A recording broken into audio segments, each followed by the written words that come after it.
Hello hello madam. నమస్తే అండి, మీ పేరు? నమస్తే, వెంకటస్వామి గౌడ. మీ సమస్య ఏంటో డాక్టర్ గారికి చెప్పండి.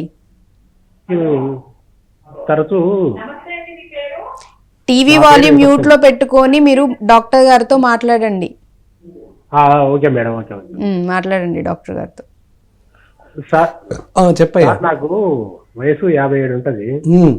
తరచూ జలుబు చేయడం ఒక 6 నెలలకు 8 నెలలకు ఇట్లా జలుబు చేస్తుంది. జలుబు చేసినప్పుడు వెంటనే నస వచ్చేస్తుంది. వెంటనే నస వస్తుంది, దగ్గు నస వస్తుంది, ఇబ్బంది పెడతాది. జలుబు కంటే ఎక్కువ ఇబ్బంది నన్ను దగ్గు ఇబ్బంది పెడతాది. కొంచెం షుగర్ పేషెంట్ 10 సంవత్సరాల నుంచి షుగర్ కూడా ఉంది, అది కంట్రోల్లోనే ఉంటుంది. కానీ దగ్గు జలుబు ఎక్కువగా ఉంటుంది. జలుబు వచ్చి ఇంకా 4-5 రోజులు ఒకటే తుమ్ములు, మనిషికి ఇబ్బంది పెడుతుంటది, ఇంకా ముక్కు కారుతుంటది. ఓకే.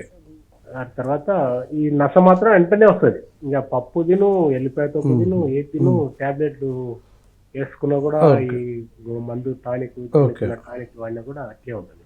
అలాగే ప్రత్యామ్నాయం అన్నది. సరే చెప్తాను వినండి. మీరు షుగర్ ఉందన్నారు కదా, షుగర్ నార్మల్గా ఉండేలాగా చూసుకోండి. బీపీ ఉందా అండి మీకు? బీపీ లేదు సార్. ఓకే, పర్వాలేదు. అయితే ఏంటంటే త్రిభువన కీర్తి రస్ ట్యాబ్లెట్స్ దొరుకుతాయమ్మా. అవి ప్రొద్దున 2 సాయంత్రం 2 గోళీలు వేసుకోండి.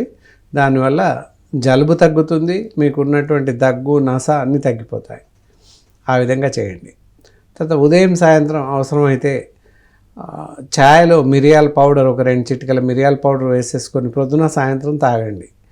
ఇది షుగర్ లేకుండా తాగాలి. అలా తాగితే గొంతు ఫ్రీ అవుతుంది, నస కూడా పూర్తిగా తగ్గుతుంది. అలా చేయండి.